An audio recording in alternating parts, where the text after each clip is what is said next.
छोटी सी दवाई आपकी जिंदगी बदल सकती है, आपकी बच्चे की सेहत की गारंटी दे सकती है। ऐसा सोचा जाता है कि जी हमें बहुत खाना है, या हर वक्त खाते ही रहना है, या शायद बहुत सी चीजें हम नहीं खा सकते।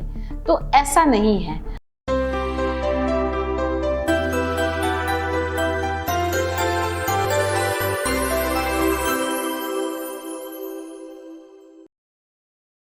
अस्सलाम वालेकुम, मैं doctor Sumbal Afzal, consultant gynaecologist और इनफर्टिलिटी स्पेशलिस्ट, आज आपके साथ जो बहुत ही कॉमन टॉपिक डिस्कस करने जा रही हूँ। जो सबसे ज़्यादा सवाल मुझसे पूछा जाता है, डॉक्टर साहब हम क्या खाएं? प्रेगनेंसी के फ़ौरन बाद ही सबसे ज़्यादा परेशानी ये लाहक हो जाती है कि कौन सी ग़िज़ा इस्तेमाल करनी चाहिए और किन चीज़ों से परहेज़ करना चाहिए।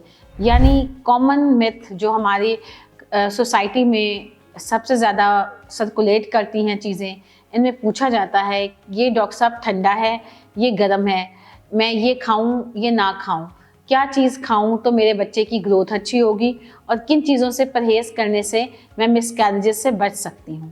तो इस वीडियो के तवस्सुत से मैं आपको ये बताना चाहूँगी कि प्रेगनेंसी एक नॉर्मल फिजियोलॉजिकल स्टेज है। इसमें सबसे पहले जिन बातों का आपको ख्याल रखना है वो ये है कि कुछ ठंडा गर्म नहीं होता।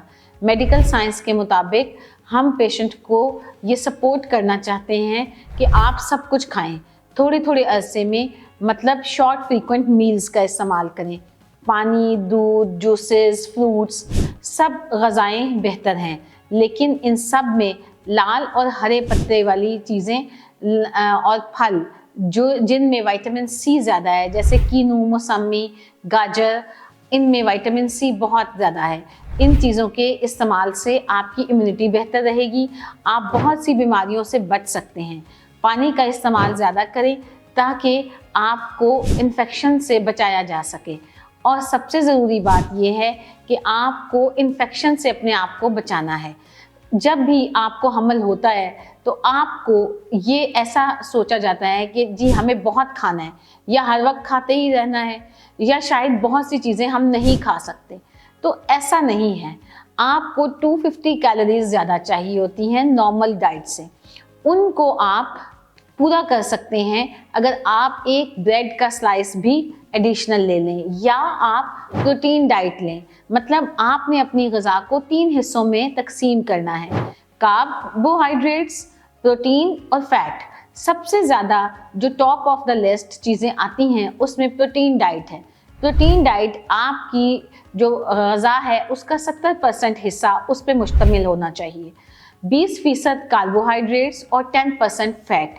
इन चीज़ों को आप ऐसे डिवाइड कर सकते हैं कि आप सब्जियां, फल, गोश्त जिसमें मछली, मुर्गी, कीमा, दालें, सलाद, फ्रूट्स, सब कुछ शामिल है, ये सब कुछ लें।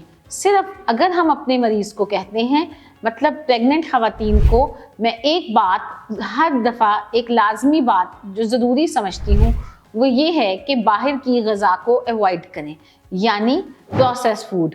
प्रोसेस फूड का सबसे ज़्यादा नुकसान ये होता है कि प्रेगनेंसी के शुरू में वैसे ही ख़वातीन को नौजिया, मतलब दिल ख़राब होना, उल्टियाँ आना, बार बार वॉशरूम जाना, यूरिनेशन ज़्यादा हो जाती हैं, पेन थोड़ी बहुत महसूस होती है, उल्टियों की वजह से और ज़्यादा डिहाइड्रेशन का शिकार होती हैं, जिसकी वजह से उनको कमज़ोरी फील होती है।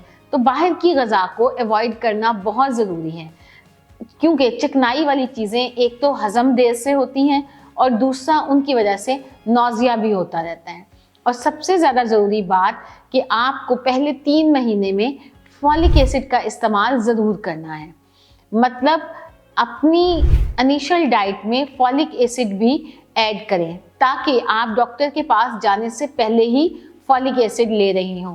फॉलिक एसिड 99% डिफेक्ट्स को जो बेबी में बाय बर्थ होते हैं उनको कवर करता है। मतलब न्यूरल ट्यूब डिफेक्ट्स को ख़त्म करने में फॉलिक एसिड का बहुत बड़ा रोल है।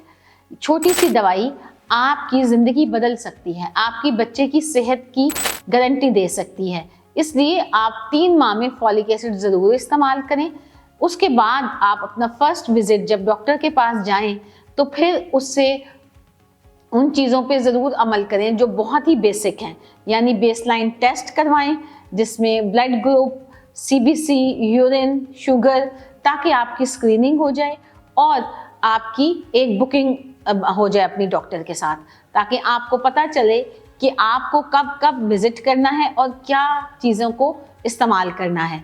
मगर इस वीडियो के तसव्वुत से मैं आपको ये बताना चाहूँगी कि बहुत ज़रूरी है कि आप जो खा रहे हैं, जिस तरह से लाइफस्टाइल गुजार रहे हैं, उन्हीं चीज़ों पे फोकस करें और उन चीज़ों से मत परेशान हों, क्योंकि बहुत ज़रूरी है कि आप ताज़ा ग़िज़ा खाएं, फ्रेश फ्रूट्स और सब्जियों का इस्तेमाल करें और खुश रहें। शुक्रिया।